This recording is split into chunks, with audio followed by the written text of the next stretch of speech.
Good day, my dear friends. Just an update for some improvements in inside our parish church. We have a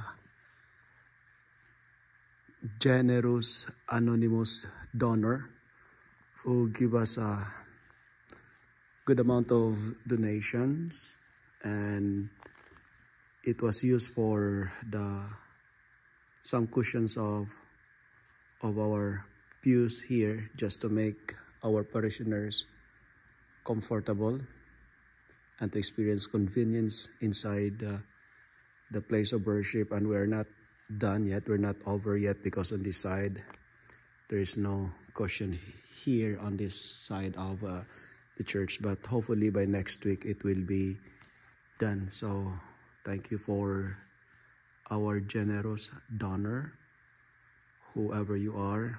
May God bless you richly. And for those who would like to give some donations, do not hesitate to phone our parish office or just send me a private message. Thank you, and have a blessed day to all of us.